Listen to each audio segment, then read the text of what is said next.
Milei, gracias por recibirme. ¿Qué tal, Esteban? Sí. Un placer enorme. No, un gusto y gracias. Gracias por invitarme a tu primer programa. Es un honor. No, el honor es mío, por favor. ¿Viste la marcha del sábado? ¿En qué términos si la vi? Sí, si estabas viendo, prendí la tele, la seguías. No, digamos, me dediqué a trabajar. No la viste, pero ¿qué lectura tenés? Mirá, a mí me da pena que sigan engañando a la gente. O sea, fíjate que es muy parecido a lo que pasó con la marcha universitaria. Inventaron una mentira. En este caso, editaron parte de mi discurso en Davos, un discurso de 29 minutos y medio.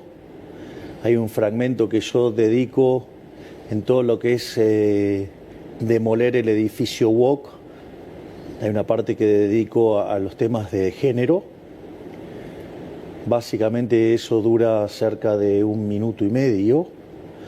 Y ellos hicieron un fragmento, tomaron uno de los ejemplos de 14 segundos y le pusieron un remate de la parte final de ese bloque. A partir de construir esa mentira, los medios, que obviamente están desesperados porque les suspendí la pauta oficial, entonces evidentemente los medios en general son odiadores del gobierno directamente. ¿No? ¿Los medios son odiadores del gobierno? Sí, ni siquiera, digamos, califican ya como opositores, hay un odio visceral manifiesto. A partir de ahí se propaga una mentira y a partir de eso se aparatea la marcha y terminan apareciendo las mismas caras siniestras de siempre, porque más allá de cómo se pudo haber sentido, digamos, aquellos seres humanos que están involucrados con lo que es el LGBT, lo que uno ve es que aparecieron las caras siniestras de siempre, ¿no? Digamos, aparecieron los sindicalistas. Quiero saber, digamos, cuál es la relación histórica entre sindicalistas y dicho grupo. Apareció el gobernador de la provincia de Buenos Aires. Hay un asesinato cada 5 días, la provincia es un baño de sangre. Estaba el caso de Lucas, ¿sí? Y sin embargo, digamos, aparece a hacer ruido político en una marcha. Habla de Kicillof. Sí.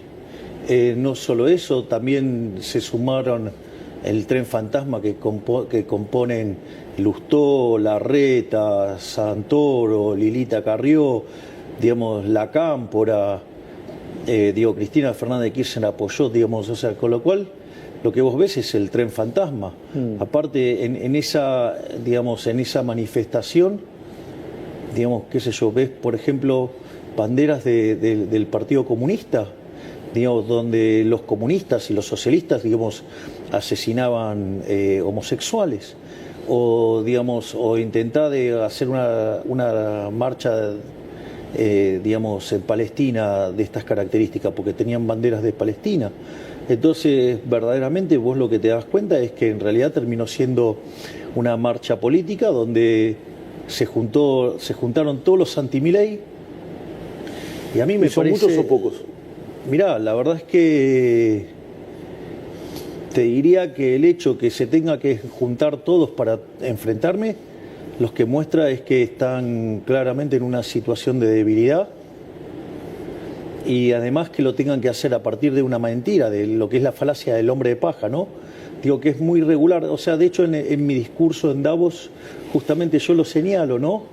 Esto de que cómo opera la izquierda, o sea, digamos, opera con la falacia del hombre de paja, o sea, dicen que vos dijiste y a partir de eso te critican, porque es la crítica que les queda cómoda, y entonces eso, digamos, muestra que vos perdiste antes de empezar. Eso es una declaración de inferioridad ex ante, porque si vos para atacar a un tipo lo que tenés que hacer es mentir sobre esa persona, entonces, digamos, mentís sobre el argumento, digamos, o caes en una falacia dominen. Mirá qué interesante, dice, no, bueno, contra un gobierno fascista. En un gobierno fascista, digamos, una marcha de estas no tendría lugar, ¿no? O sea, si estuviéramos en algo antidemocrático, digamos... Te dicen fascista y nazi. Sí. Bueno, pero por eso, bueno, eso, mirá qué interesante. Digo, la ignorancia. Porque, por ejemplo, cuando vos tratás, digo, primero, nazi, nacionalsocialismo. O sea, digo, se tienen que hacer cargo, muchachos, eran de los de ustedes, o sea, eran de los zurditos, ¿no? Nacionalsocialismo. De hecho, el fascismo también es socialismo. El propio Mussolini decía, dentro del Estado todo, fuera del Estado nada y nada contra el Estado. Es decir, digamos, con lo cual está claro que nada que ver, digamos, con la ideología que yo tengo, digo que es el liberalismo, y como lo define nuestro máximo prócer de toda la historia, el liberalismo es el respeto irrestricto del proyecto de vida del prójimo, basado en el principio de no agresión y en defensa del derecho a la vida, a la libertad y a la propiedad. Fíjate que la ignorancia de esta gente, no se dan cuenta que ellos trabajan sobre una definición colectiva. O sea, ellos por eso son colectivistas. Sin embargo, o sea, el sujeto con el que ellos trabajan es un colectivo. Sin embargo, yo trabajo con un sujeto que es el individuo. O sea que no tengo ningún punto en común. En realidad, digamos, los que terminan haciendo fascismo son ellos, porque las consignas y las cosas que dicen son propias de fascismo. Yo sé que esto lo explicaste, lo respondiste en alguna otra entrevista, pero yo nunca te lo pregunté. ¿Y vos qué opinas de la comunidad o del colectivo LGBTI+? Ok. A ver, yo digo esto, lo he dicho muchas veces. La pregunta es, supongamos lo siguiente, lo vamos a poner así. Suponete, no sé, que vos estuvieras en una relación homosexual, digamos, o alguna relación, digamos, que contemple algún tipo de estas características. La pregunta es, ¿en qué me agredís? En nada. ¿En qué afectás en mi derecho a la vida? En nada. ¿En qué afectás a mi propiedad? En nada. ¿En qué afectás a mi libertad? En nada. Por lo tanto, digamos, o sea, yo no tengo nada que decir, hacé lo que quieras. Es decir, a mí lo que me molesta solamente es que quieras usar el Estado para imponer cosas. Básicamente ese es el problema. Que es el centro, digamos, es el punto central que yo ataco en Davos cuando ataco al wokismo, a los wok. Porque, ¿qué es lo que es el wokismo? ¿Qué es, digamos, lo que tiene que ver con los woks? Básicamente, frente a la derrota del marxismo en los hechos, o sea, la verdad es que por más que les cueste entenderlo, el socialismo real, el comunismo, el muro se cayó y aplastó a los zurdos. O sea, quedó claro que, digamos, ese sistema no funciona. Que además de donde se aplicó fue un fracaso en lo económico, en lo social, en lo cultural, y además nunca se olviden que mataron a 150 millones de seres humanos. Es un sistema asesino. O sea, y además, digamos, siempre se tuvo que aplicar por la fuerza, que quiere decir que por lo menos, digamos, o sea, sistema muy agradable no es. ¿Qué es? Entonces, digamos, frente a esa caída aparece lo que es el posmarxismo.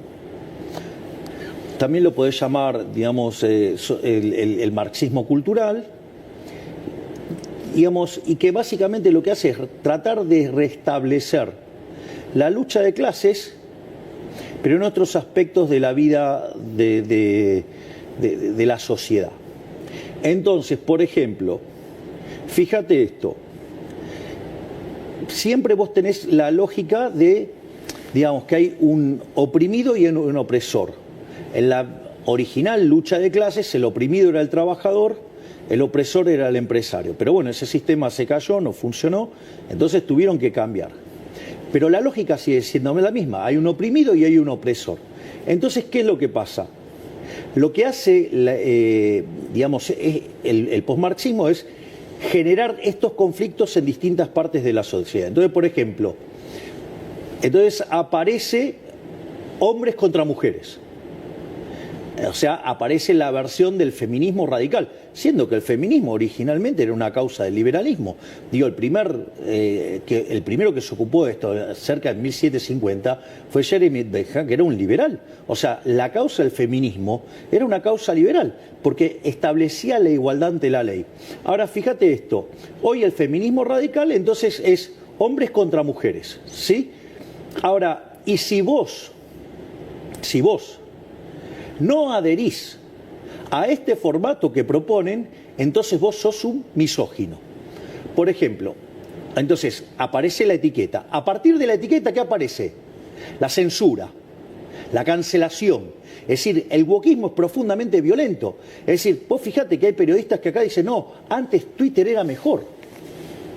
Porque no se podía decir lo que quería. Claro, decían lo que vos querías. O sea, todos los que decían lo que vos no querías escuchar, digamos, eran censurados, cancelados. De hecho, acá había listas negras, ¿no? ¿Cómo? Había listas negras. Claro que había listas negras. Digo, varios estábamos en esas listas negras. Entonces, ese es uno de los casos. ¿Ahora hay listas negras? ¿Qué? ¿Ahora hay listas negras? Yo no tengo listas negras, pero digo, o sea, de hecho, digamos, o sea, yo le quité las pautas a los medios, así que con lo cual no, yo no opero. Es decir, ahora lo que habría que preguntarle, no sé, es al señor Kichilov, que pone toneladas de dinero en sus medios afines para que lo protejan del desastre que está haciendo la provincia de Buenos Aires. Digo, y eso pero quiero, porque esto no es solamente este tema. Después vos tenés otra situación, digamos, no sé, el hombre contra la naturaleza. Bueno, en ese caso es el ecologismo. Entonces, cuando vos, digamos, y toda la agenda del cambio climático. Entonces, cuando vos agarrás y presentás la evidencia empírica, ¿qué te dicen? No, vos sos un terraplanista. Porque además lo peor de todo es que detrás de esa agenda está la agenda asesina del aborto. Es decir, o por ejemplo, los pueblos originarios contra los europeos. O sea, entonces, y fíjate que en cada una de esas, digamos, vos, o por ejemplo, si vos no adherís, o sea, a la ideología de género, entonces sos un homofóbico. No sos un homofóbico. No sos ni homofóbico ni transfóbico. O sea, de hecho, vos fíjate que la frase que yo digo, que esto es tremendo, ¿no? Digamos que la ideología de género llevada al extremo conduce al abuso. O sea, son, digamos, pedófilos. Y yo hice varios ejemplos. Voy a repetir eso, la ideología de género... La ideología de género llevada al extremo conduce, o sea, digamos, conduce al abuso. Por ende, son pedófilos. Y eso, digamos, parece una cosa menor, y no es una cosa menor. Porque vos fíjate esto, vos tenés distintas cuestiones de la ideología de género. Vos tenés un hombre que se autopercibe mujer y Menés se cree, digamos, y va y se sube a un ring de boxeo y revienta a trompadas a las mujeres. O sea, de hecho, la boxeadora italiana que digamos, que para la pelea, de hecho es amiga de Giorgia Meloni. Y justamente lo que le contaba es... Los últimos Juegos Olímpicos fue eso. Claro, cuando, digamos, le puso dos manos, que no fueron manos llenas, o sea, fueron... dijo que le sacudió toda la carrocería, por lo tanto, o sea, si se quedaba, la mataba. O sea, digamos, ahí tenés un caso. Tenés otro caso, por ejemplo, el caso de un hombre que lo meten preso, digamos, se autopercibe mujer, digamos, va con las mujeres, se viola, digamos, un montón de mujeres, embaraza una, digamos, un disparate. O sea, o a vos te parece bien, digamos, vos sabías que, por ejemplo, la provincia de Buenos Aires tiene 240 centros de hormonización. ¿A vos qué te parece? No, a mí me parece un horror. O sea, a mí me parece un horror. A ver, digamos, o sea, ¿vos te parece que una criatura, que un menor, esté en condiciones de saber si, digamos, o sea, la verdad, yo no sé, lo que piensa la gente. Ahora, desde mi punto de vista, que le amputen los genitales a una criatura, digo, mientras que le llenan la cabeza, que es otra cosa distinta a lo que dice su biología. Bueno, digo, eso de separar el género de la biología, digo, no es gratis. ¿Viste el video del nene de 10 años que dice que es trans? Bueno, por eso, pero ¿a vos te parece, digamos, o sea... ¿Lo viste? Sí, claro que lo vi. ¿Qué te pareció? No, a mí, digamos, o sea, mira, si él se autopercibe así, digo, deja que siga el correr del tiempo y a ver qué decida.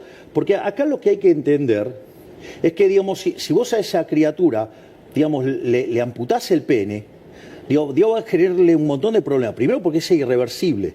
Segundo, no solo que es irreversible, va a tener que vivir todo el tiempo hormonizado, para poder vivir. Lo mismo si, fueran contra el aparato reproductivo femenino. Es decir, entonces, vos ahí tenés un problema. Entonces, ¿lo querés entender? ¿Lo entendés? Ahora supongamos lo siguiente. Ahora dejamos de hablar de niños. Bueno, me parece una atrocidad hacerle eso a los niños. ¿Entendés? O sea, yo creo que deberían dejar que corra el tiempo y que tome la decisión siendo un adulto responsable. Siendo un adulto responsable, ahí aparece un tema. La pregunta es, si quiere hacerlo, desde mi punto de vista, si lo quiere hacer, que lo haga. Vos, por ejemplo, ¿te querés autopercibir foca y querés convertirte en una foca? Yo no tengo problema. Lo que a mí me parece mal es que vos consideres que yo tengo que pagar la cuenta de eso. Es decir, porque entonces eso, eso no es un derecho, eso es un privilegio. Ahora no te joden las chicas trans, pero sí el cupo trans. Y el cupo trans está mal. Pero no es el cupo trans, es el cupo para cualquier cosa lo que está mal. Porque es lo que se llama una discriminación positiva, es violentar yo te hago una pregunta, ¿a vos te parecería bien, que los cargos, no sé, en el Estado fueran hereditarios? No, obviamente que no. O sea, ¿qué seguimos en la época del absolutismo? O sea, entonces tenemos un monarca y, no sé, y su familia y sus amigos tienen privilegio de tener un cargo por el hecho de que... sí, por dotación de apellido. Bueno, es una aberración. Bueno, esto es igual. Esto es idénticamente igual, te das cuenta que es idénticamente igual. O sea, tienen un cupo por eso. Yo estoy a favor de la sociedad, no de una sociedad absolutista. La sociedad liberal está a favor del mérito. Entonces, lo que digo es, lo que nosotros vinimos a proponer es la igualdad ante la ley. Porque esto es lo que pasa con esta situación. Esta generación de conflicto, donde aparecen si vos querés, estos colectivos, con lo cual, mirá, bien del lado opuesto a nosotros, ¿no? Que somos liberales, o sea, que este es el individuo.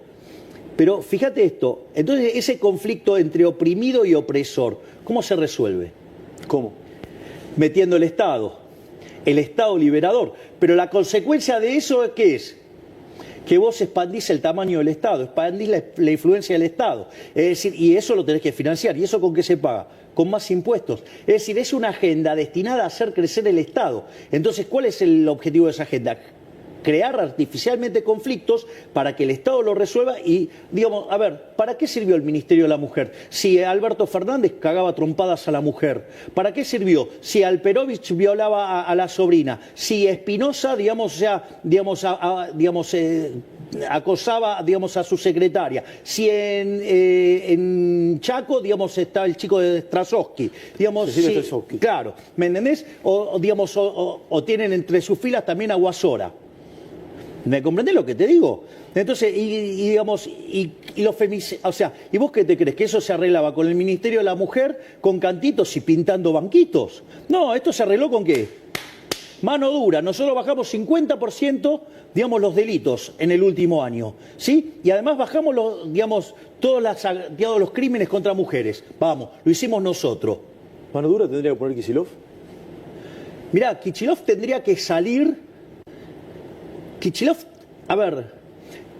¿por qué marcha? Marcha porque él también es parte de esa agenda progre, esa agenda woke. ¿Por qué? Porque, por ejemplo, él adhiere a Zaffaroni. O sea, que también es un derivado de esa misma agenda de Zaffaroni, que es subvertir los valores. Es decir, donde la víctima pasa a ser el victimario y el victimario la víctima. O sea, una locura total. Entonces, o sea, es la provincia de Buenos Aires es tierra de nadie en favor de los delincuentes. Es más, ¿sabés qué? Hasta te puedo vincular estos temas. Vos me decís, ¿qué tiene que ver Zaffaroni? ¿Qué tiene que ver el LGBT, la ideología de género? Bueno, la ideología de género, ¿yo qué es lo que digo? que en el límite constituye abuso, o sea, son pedófilos. Con lo cual, fíjate que yo además hablo de ideología. Y eso está documentado, por ejemplo, una charla TED en Alemania donde dice, no, la pedofilia es una orientación sexual. No, ¿qué es orientación sexual? Digo, no te puedes meter con los chicos. O sea, los chicos son sagrados. Dicho esto, fíjate esto, uno de los casos más renombrados de Zaffaroni fue el caso del portero Tiraboschi, el portero que abusaba de los menores. No, si la luz está apagada no es abuso. Ahora, claro, pero fíjate esto, digamos, o sea, con lo cual, no te creas que está tan alejado y tan en otro lugar. O sea, lo tenemos acá. Digamos, ¿por qué lo tenemos acá? Porque era Zaffaroni en el caso Tiraboschi. Y vos decís, no, bueno, pero queda ahí. No queda ahí. Digamos, está el video en un programa de Iudica donde el señor Pablo Dugan defiende al portero Tiraboschi. Defiende a Zaffaroni en ese fallo, diciendo que no hay abuso porque la luz está apagada. O sea, yo quisiera saber si uno de tus hijos se estuviera involucrado en esa situación y que venga Dugan y te diga que no es delito porque la luz estaba apagada. O, digamos, y vos decís, no, bueno, ese es un caso. No es un caso. Digo, vos sabés que, por ejemplo, hay un grupo de pedófilos, ¿sí? Digo, que se llaman pedófilos virtuosos. Digo, los pedófilos virtuosos, ¿sabés quiénes son? Son los pedófilos que tienen este sentimiento de querer abusar de los menores, pero que entonces se contienen y solamente consumen pornografía infantil, como si no estuvieran, digamos, esos chicos siendo abusados, ¿no? Bueno, digamos, el señor Ernesto Tenenbaum defiende, digamos, a los pedófilos virtuosos, digo, porque para él... Él dijo, digamos, lo sacaron de contexto. Después. No, sí, bueno, sí. Digamos, o sea, él es el que vive sacando de contexto todo el tiempo. Digo, la declaración es muy clarita y, digamos, sus compañeros se lo señalan. Así que digamos, o sea, él en definitiva es un defensor de los pedófilos virtuosos. O sea, después, o sea, agarró y reculó. Digo que se equivocó. O sea, sí, bueno, está bien, digamos, pero él, digamos, o sea...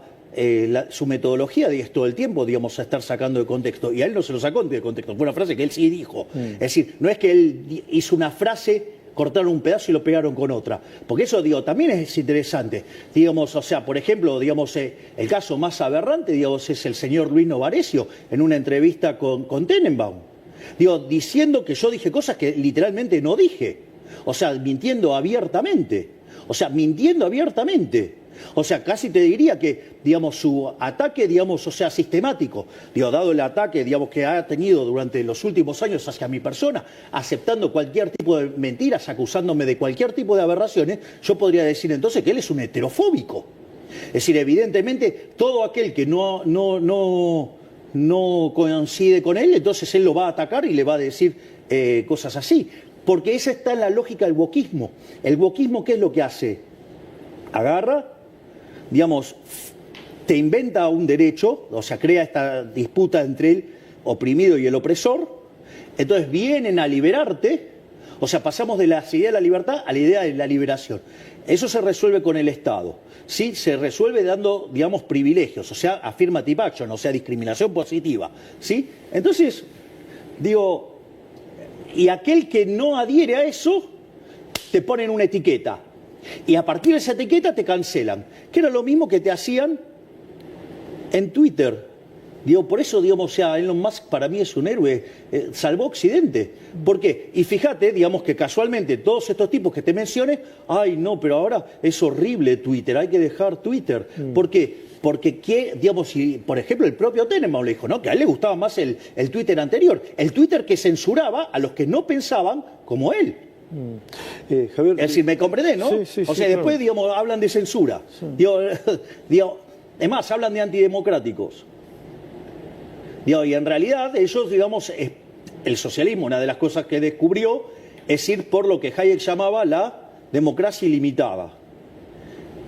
¿Me comprendés? Porque, digamos, que es la dictadura de las mayorías. Cuando en realidad, vos la esencia de la democracia es cuidar a la mayor, digamos, a la más pequeña de todas las minorías, que es el individuo. Porque si no, yo te hago una pregunta. ¿Vos crees en la democracia? Sí, por supuesto. Bien, ok. Entonces, también? sí, obvio. Pero, digamos, la democracia liberal, republicana, digamos, la que respeta al individuo. Porque si no, digamos, te hago una pregunta. Se juntan 4 lobos y una gallina y van a votar qué se come a la noche. Eso es la democracia que ellos dicen que es, no un valor supremo. Exactamente. Esa es la democracia de las mayorías. Esa es la democracia que promueven los socialistas. Entonces, cuando vos le señalás que te dicen, no, vos sos un antidemocrático. Cuando vos le decís lo que no te gusta, cuando no les gusta que le digas, que te dicen discurso de odio. Es decir, a cada cosa que vos le señalás el error, te tachan. Y fíjate el nivel de lavado de cerebro que le genera. Digamos, de hecho, la nota de Novarecio con Dennebaum le dice, ay, tengo que explicar que el agua moja. Es decir, fíjate, digamos que está claro que Novarecio es una persona muy limitada que nunca pudo pensar afuera del molde que le presetió el wokismo. Y evidentemente, digamos, no es el único. O sea, porque todas estas personas, cuando vos los sacás de esa línea, te etiquetan, falacia dominen y te censuran. Recordemos que el señor Novarecio, en el canal que vos estás, pidió por la censura de mi persona. Digo. No sabía eso. Sí, claro, dijo que había que callarme. No recuerdo. Claro, exacto, se montó sobre una declaración de Pichetto. Ah. Nombraste un montón de personas, incluso algunos colegas. También nombraste por ahí a Cristina. ¿Te importa lo que dice Cristina? No. ¿Cómo? No. ¿No te importa lo que dice Cristina? No, no me importa lo que diga ninguno de los políticos acá, son todos de chiquitajes, todo cabotaje. Yo estoy para discutir otra cosa. Es decir, ni siquiera entienden que fui a discutir a Davos. O sea, son muy cabotaje, muy poquita cosa. Cristina de cabotaje. Sí, Cristina no puede, digamos, o sea, Cristina existe en Argentina nada más. Nadie reconoce en ella un líder de nada. Ahora me contás que discutiste en Davos y los Estados Unidos. ¿Y Macri en qué categoría está? Mira, Macri posicionó bien a la Argentina. En términos internacionales, digo, yo hubiera ido por una agenda verdaderamente liberal y él fue por una agenda liberal, o sea, una agenda socialdemócrata. Pero, digamos... ¿Hablas con él? La última vez que nos comunicamos, él me mandó mensaje por el tema de felicitándome por la baja de las retenciones. De hecho, ¿viste? Bajamos 2 impuestos. Sí. Digo, hoy estaban las ¿cómo es que le dicen ustedes cuando ponen en la pantalla? ¿El graph? No. ¿El zócalo? No eran los zócalos. Cuando ponen en la pantalla, tenían las pantallas con las 12 bajas de impuestos. Una gráfica. Claro, exacto. Una gráfica. No era una gráfica, estaba en la pantalla, no sé cómo le dicen. Ok. Vuelvo sobre Macri. Mucho se ha hablado del acuerdo, no acuerdo, de ir juntos y ir separado. Se leyó, se escuchó de que había mucha bronca en los últimos días con el PRO, sobre todo. ¿Existe esa bronca? No sé, no se manifiesta en nuestros vínculos. Digo, por ejemplo, fíjate esto, el tema ficha limpia. Yo que dije, me voy a comprometer a mandar un proyecto nuevo. Eso lo coordinó Luis Petri con Alejandro Fargosi, con Gastón Marra y con Silvia Los Peratos. Yo no tengo ningún problema con la gente del PRO. No tenés ningún tipo de problema. No tenés ningún tipo de problema de armar listas juntos. Yo tengo una excelente relación y, o sea, a ver, yo, digamos, a lo que me ocupo es a mi job description, a seguir bajando la inflación, a seguir haciendo crecer la economía, a hacer que la pobreza baje, digamos, terminar con la inseguridad. ¿Quién es tu rival hoy? No, digo, yo no pienso en esos términos, o sea, yo pienso en cumplir mi job description, digamos, o sea, mi rival básicamente son las metas que tengo que ir cumpliendo. O sea, mi enemigo es la inflación, mi enemigo es la pobreza, mi enemigo es la indigencia, mi enemigo es el analfabetismo, mi enemigo es que maten a la gente, digamos, como ratas. Esto es muy personal, creo que la principal preocupación hoy en Argentina, esto es muy personal, me puedo confundir, es la inseguridad. Sí, sobre todo en la provincia de Buenos Aires y en el conurbano. Recién hablaste un poco de Kicillof. ¿El gobierno nacional puede hacer algo al respecto? Algunos hablan hasta de intervención, yo sé que es una cuestión bastante estrafalaria, pero se ha hasta comentado. A ver, lo que tiene que quedarle claro a la población es que Argentina es un país federal.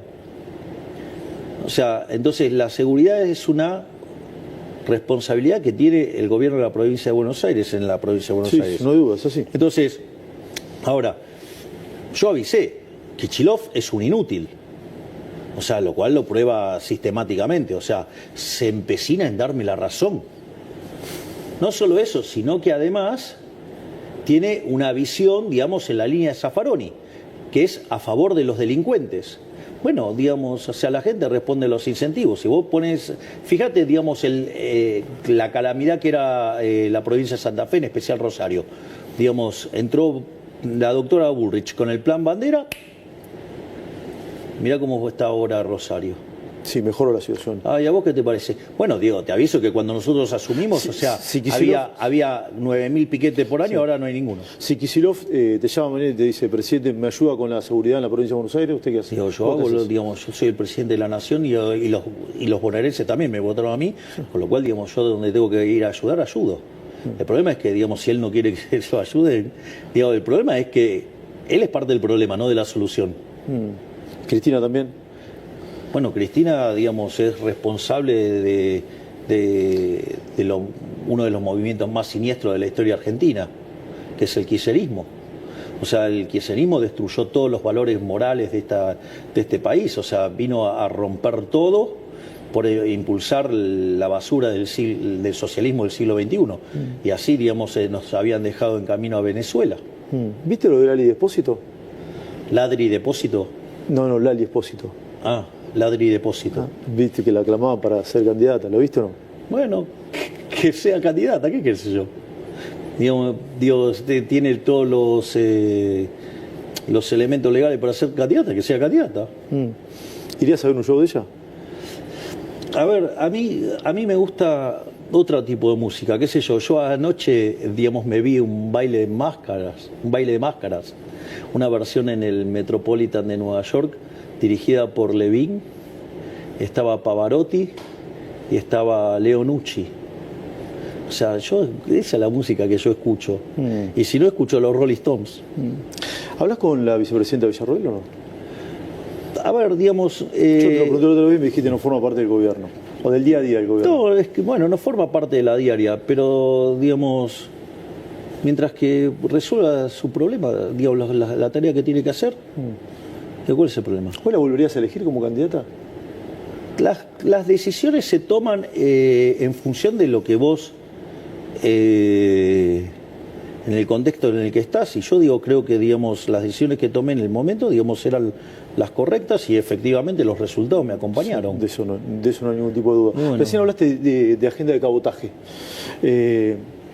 Y que contaste lo que pasó en Davos y en Estados Unidos. ¿Qué es lo que más te llamó la atención primero de Estados Unidos, cuando fuiste a la asunción de Trump? Estados Unidos fue estremecedor. ¿Estremecedor? ¿Por qué? Sí, yo ya me había quedado muy impactado cuando fui invitado a Mar-a-Lagos. O sea, yo verdaderamente me quedé impactado, pero una de las cosas que me pasó, que verdaderamente no me la esperaba, más allá de los premios y demás, y la recepción que tampoco me lo esperaba, una de las cosas que me pasó mientras que esperaba para ingresar a la sala, viste que estaba muy claramente separado. Por un lado estaban los diputados, los senadores, los gobernadores y determinadas autoridades, y después de un lado estaban los que son los funcionarios y los amigos de Trump, por decirlo de alguna manera, y del otro lado estaban los expresidentes de Estados Unidos y algunos exfuncionarios y demás, y a mí me tocó estar ahí junto a Giorgia Meloni y al vice de China. Pero mientras que esperaba para entrar, me pasó algo muy... El día de la Asunción, decís vos. El día de la Asunción. Okay. Sí, me pasó algo que yo no me lo te juro, Esteban, que no me lo imaginaba. Venían diputados y senadores, tantos de los republicanos como los demócratas, y se sacaban selfies conmigo. O sea, eso a mí me llamaba la atención. Y otra cosa que también me llamó mucho la atención es que todos me felicitaban por lo que estaba haciendo, por los logros que estaba teniendo el gobierno, y me felicitaban muy especialmente por todo lo que estaba haciendo en defensa de las ideas de la libertad. O sea, y me hacían un reconocimiento por eso. Pero, qué sé yo, digo, si vos escuchás eso 1, 2, 3 veces, es como que decís, bueno, luce ya mucho de cassette, por decirlo de alguna manera. Lo que a mí sí verdaderamente me sorprendió y me dejó muy, muy impactado fue el tema de que venían y cada uno me hacía referencias puntuales, a medidas puntuales. O sea, yo, digamos, a ver, yo digo, como presidente, yo miro el bosque, no estoy mirando las ramas de los arbolitos. Y me venían con cuestiones muy específicas. Técnicas y profundas. Claro, exacto. O sea, digo, tendría que haber estado con todos los ministros para contestar ahí. Después, otra cosa que también, digamos... ¿Y cómo crees que sabían eso? No, bueno, porque, bueno, no por nada, digamos, nuestro modelo está siendo tomado de referencia, digamos, por todo el mundo. Digamos, hoy la última etapa de The Economist se lo dedica a la desregulación y justamente habla del caso argentino. Y una de las cosas que dice es, bueno, Estados Unidos lo está haciendo y Europa lo necesita, ¿no? Digamos, básicamente. Ahora, lo que dice es, bueno, pero Milei estuvo 18 meses gestando esto. ¿Te acordás? Digamos, los chantas que acá decían, no, Milei no tiene plan. Si no hubiéramos tenido plan, hubiéramos volado por los aires. Pero, entonces, ¿me comprendés lo que te digo? Sí, que entonces, unos meses, decían también. Entonces, lo que vos, entonces lo que dice es, a ver, Milei lo tenía armado hace 18 meses. Entonces, digamos, el punto es, o sea, Estados Unidos... lo tiene que armar ahora y Europa lo necesita, pero no sé si tiene las convicciones. Pero, ¿me entendés? O sea, no solo que, digamos, o sea, mal que le duele, pese al mercado doméstico, a la politiquería barata de cabotaje acá, digo, yo fui tapa de The Economist. Digo, publiqué artículos en The Economist, fui tapa de Time, digamos, la última tapa de The Economist la dedica a nuestra propuesta desregulatoria. El propio Fondo Monetario Internacional, en la reunión que yo tengo con Kristalina Georgieva, en la que asisto con Toto Caputo y con Leon Malkour, que es nuestro representante en el board en el fondo, justamente una vez que, digamos, evacuamos todos los puntos, digamos, que eran las dudas que tenía el Fondo Monetario Internacional, digamos, empezamos a hablar de cuestiones vinculadas a otros temas, a crecimiento y demás, y Georgieva me pidió si lo podía convocar a Federico Sturzenegger para, digamos, trasladar la experiencia de lo que estamos haciendo nosotros. Entonces, y al mismo tiempo, o sea, digamos, algunos me dicen Mr. Chainsaw, o sea, el señor motosierra, Sí. y otros Sí. Y otros me dicen, digamos, o sea, me agarran y me dicen, afuera. O sea, es que nada, es impresionante el impacto que estamos teniendo. Entonces, digo, digamos, o sea, yo digo, ¿sabes qué? Yo digo, quiero hacer grande Argentina nuevamente. Yo quiero que Argentina sea potencia. Entonces yo no puedo estar discutiendo con los liliputienses que hundieron al país. Nombraste recién el fondo. ¿Crees que va a haber un acuerdo? ¿Finalmente va a haber un desembolso? ¿En qué momento está eso? Mira, nosotros... ¿Es necesario o no es necesario? Mira, nosotros estamos trabajando en avanzar en un acuerdo, digo, pero nosotros tenemos la convicción de que para que Argentina le vaya bien, depende de Argentina.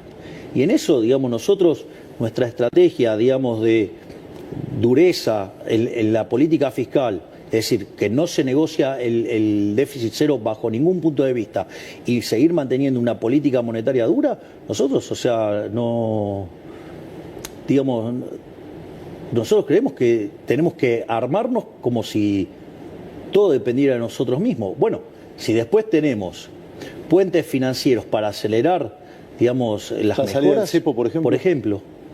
Claro, o sea, nosotros, sin la ayuda del fondo, en el 2026 el cepo lo levantamos. El año que viene. No, pero, digamos, o sea, el 1 de enero del 2026 no existe el cepo. 1 de enero de 2026 no existe el cepo. Y si hay desembolso del fondo antes. Podemos hacerlo más rápido. Hay que ver cómo queda estructurado el programa, cómo se calzan los fondos, y eso te va a determinar la salida del cepo. Nombraste las retenciones, dijiste que Macri te felicitó por ese hecho. Es una baja gradual y semestral, ¿no? ¿Se va a acentuar eso? ¿Cómo es? A ver, nosotros lo que hemos dicho es, bueno, una parte, digamos, fue a las economías regionales fue quitada total y de manera permanente. Sí. La otra de manera transitoria, dado la situación compleja que está pasando el campo. Ahora, en la medida que la economía crezca y nosotros tengamos recursos, nosotros vamos a seguir bajando impuestos. O sea, yo dije que iba a bajar impuestos, nadie creía que íbamos a lograr el déficit cero, porque partamos de eso. Argentina en los últimos 123 años había tenido todos los años déficit fiscal. Porque los años que tuvo superávit era porque no pagaba la deuda. Pero nosotros tuvimos superávit financiero aún honrando los compromisos. Y sin hacer libramientos sin pagos ni ningún dibujo contable. O sea, tuvimos superávit financiero de verdad. Si hablaste del crecimiento de la economía crece? Mirá, los datos del tercer trimestre, básicamente lo que tenés es que está, digamos, 3,9. O sea, eso significa que la economía, digamos, está viajando en el tercer trimestre, si lo anualizaras, a niveles del 17%, el consumo a niveles del 20%, la inversión a niveles del 50%. Si vos tomás el último dato, digamos, del PBI, digamos, te estaría mostrando el desestacionalizado. Si lo anualizás, digamos, estarías viajando a una velocidad del 11%.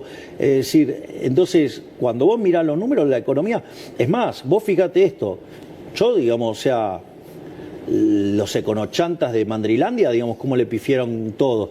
Digamos, ¿te acordás que nosotros hablábamos de la B corta? Sí. Decían, no va a haber B corta, no va a haber B corta, decía, ¿no? O sea, digo, o va a haber una gran depresión, o sea, que el PBI se iba a derrumbar, o que iba a haber una L, que después íbamos a estancar, o que si había recuperación era la pipita de Nike, pero, digamos, suave. Fíjate esto, el arrastre estadístico que nos dejó el gobierno anterior era de 2,8, negativo. O sea, con lo cual, si nosotros llegamos en 2,8, es que no cayó nada durante el año. Se considera que el año va a terminar 2 negativo. Es decir, que quiere decir que cuando vos tomás la punta de diciembre... Un 0,8 crecimiento. Claro, cuando vos tomás la punta de diciembre mensual desestacionalizada contra la del año anterior, la economía terminó arriba.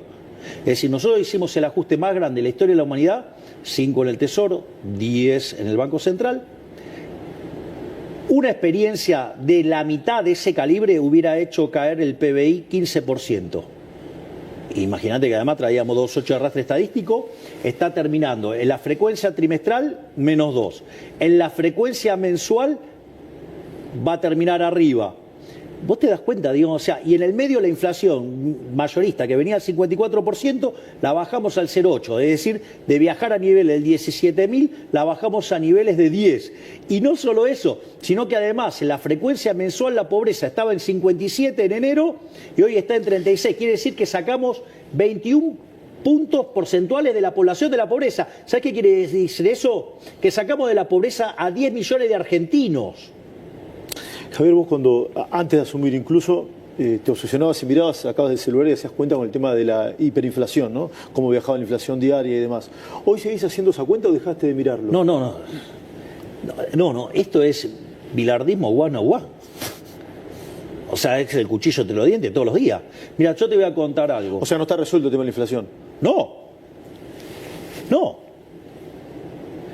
Fíjate esto.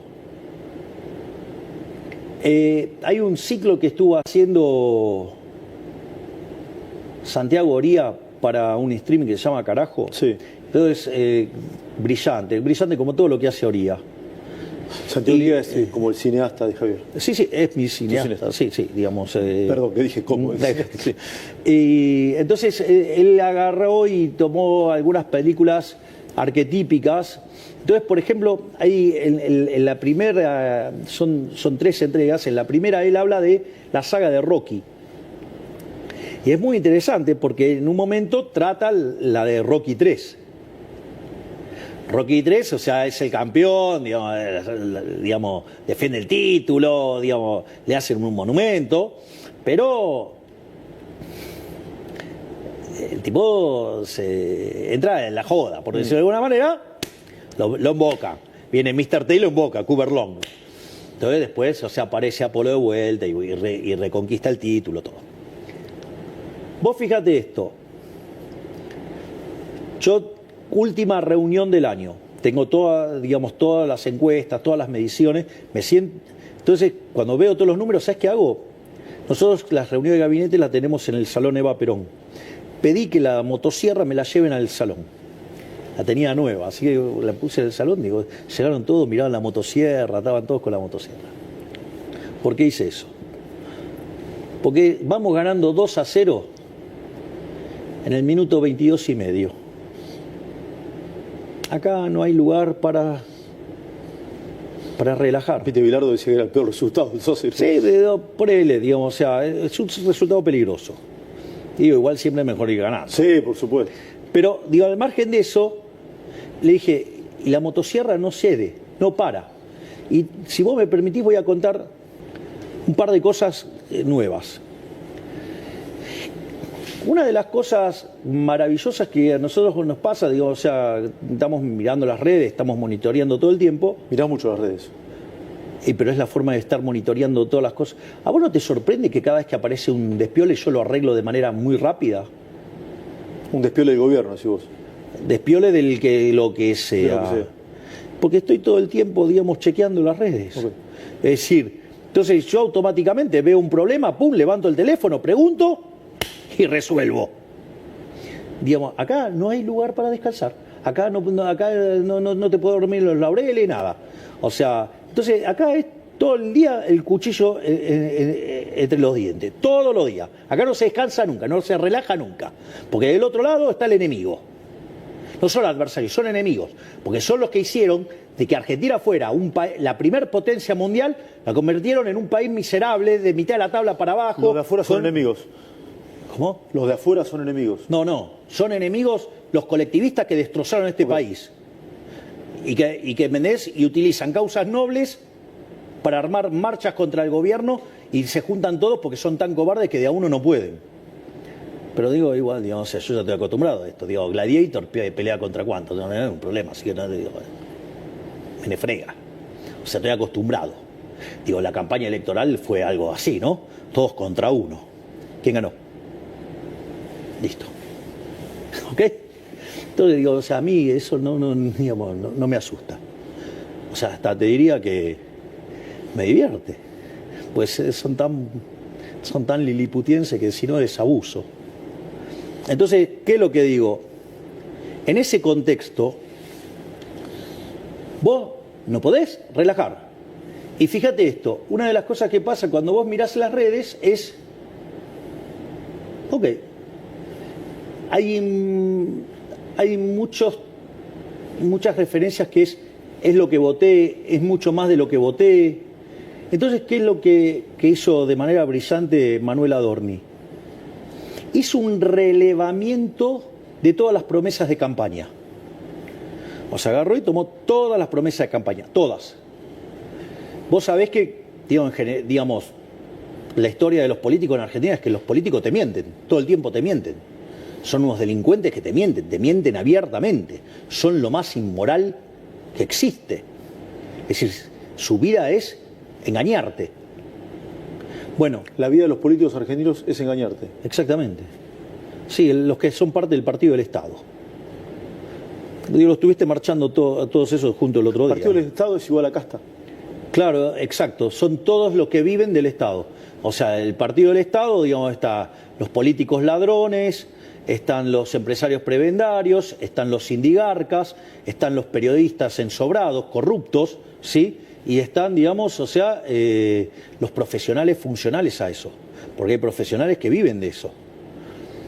Entonces, en ese contexto, ese es el partido del Estado. Entonces, mirá qué interesante lo que hizo Manuel. Agarró y tomó las promesas de campaña, hizo un relevamiento de las promesas. Si vos te recordás, o sea, decían que lo que yo proponía era una locura. Nada de lo que yo proponía se podía hacer. Era todo imposible. Empezando por el déficit cero, ¿no? El cual lo logramos encima en el primer mes. Pero dicho esto, ¿qué es lo interesante? Con lo cual nosotros teníamos un programa muy, muy ambicioso. ¿Cuánto tiempo lleva el gobierno? 25% del tiempo. Sí. Cerrado a la primera parte, Sí. 25% del tiempo. Sí. Con lo cual, si yo viniera con el 25% de cumplimiento de las promesas, estaríamos bien, ¿no? Sí. ¿Sí? Digo, está claro. Matemáticamente sí, correcto. Bueno, ¿sabe cuántos llevamos cumplidos de las promesas? ¿Cuántos? 78. ¿Escuchaste? El 78% de las cosas que prometimos la estamos cumpliendo. Es decir, y no vamos más rápido por la máquina de impedir. Y además cumplimos... ¿Quién maneja la máquina de impedir? Digo, y el partido, digamos, o sea, el partido del Estado. Digamos, que se la pasa pidiendo privilegios. Es más, ahora sigue la motosierra. Mirá lo que vamos, por ejemplo, ahora vamos contra 50 organismos del Estado. O sea, entonces vamos a tratar, algunos los vamos a cerrar. Ponele el 60%, digamos, estamos buscando cerrarlo. No solo eso, hay algunos que estamos pensando en transformarlos y otros en fusionarlos. O sea, con lo cual, ¿entendés? Sigue la motosierra. 50 organismos nuevos que todavía no fueron mencionados. Por ejemplo, 50, los vamos a cerrar, o los vamos a transformar, o los vamos a fusionar. Digo, eso, por ejemplo. Después tenemos otro tema importantísimo. Argentina tiene 27.000 leyes vigentes. 27.000 leyes. 70.000 decretos y 200.000 resoluciones circulares y demás. Entonces, ¿qué es lo que vamos a hacer? Vamos a aplicar así como el método de Elon Musk. Le vamos a pedir a cada dependencia que haga una suerte de digesto de las cosas que está usando. ¿Y qué vamos a hacer? Una vez que tenés lo que se está usando, ¿qué haces? Todo lo demás, ¿qué haces? y lo vas a tirar, no sé, lo vas a derogar. Obviamente. ¿Vos te das cuenta, digamos, los niveles de reformas estructurales que vas a estamos necesitar el Congreso para las leyes. Bueno, pero digo, todo lo que sean decretos y... Digo, eso... Digo, ¿ves? Leyes son 27.000, decretos son 70.000. De las circulares y ese tipo de cosas, digamos, son 200.000. Así que mirá si, digamos... ¿Y en esos 50 organismos, te recordás alguno? No, digamos, o sea, yo no tengo listado en la cabeza. Ok. ¿Y eso se va a ser anunciado en las próximas horas? Sí, claro, obvio. Digo, estas cosas son parte del decreto 7025. El 7025. Claro. Cuando asumiste. Ese es el 7023. Ah, el 7023. Claro. A ver, explícamelo de nuevo. Claro, todo esto es parte de las reformas del 7025. Es decir, el 7023 es el, digamos, sí, el primer decreto desregulador. Bueno, ahora vamos con el 7025. Sí, correcto. ¿Y cuándo se va a publicar? Bueno, digamos, ahora, digamos, cuando terminemos de ultimar los detalles. ¿Qué es lo que más te preocupa hoy de la Argentina? Lo que más me... Digo, a mí no me preocupan las cosas, yo me ocupo de las cosas. Así que lo mío es seguir bajando la inflación, seguir bajando la pobreza, seguir bajando la indigencia, hacer que crezca la economía, hacer, digamos, que siga bajando la inseguridad, insertar a Argentina en el mundo. Yo me ocupo de las cosas. Yo no ando teorizando, no, digo, a mí me pusieron acá para resolver problemas. Tengo que redondear porque el amigo Adorni nos va a matar. Si Adorni es más bueno que el Asia atado. Pues hay que cumplir con los tiempos, ¿no? ¿Paso? Yo creo que es una cachetada en la cara de los argentinos las PASO, ¿no? Porque es un invento siniestro de Néstor Kirchner, digo, que lo utilizaba para hacer una encuesta grande y apretar gente después en función de los resultados, ¿no? No la caja. ¿Y a vos qué te parece? Un instrumento siniestro. ¿Cree que se vote una sola vez este año? Digamos, o sea, no se puede estar fastidiando a la gente todo el tiempo.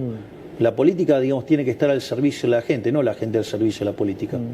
¿Te gustaría que terminen todos juntos frente al kirchnerismo este año? Digamos, yo creo que tenemos que ponernos todos los que estamos en favor de la idea de la libertad en contra del partido del Estado. ¿Y crees que eso se va a poder lograr? ¿Por qué no?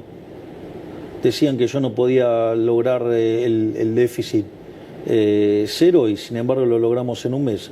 Así que mira, digo, si yo te hago una pregunta, digo, la clave de este gobierno es el arte de hacer posible lo que la casta te dijo que era imposible.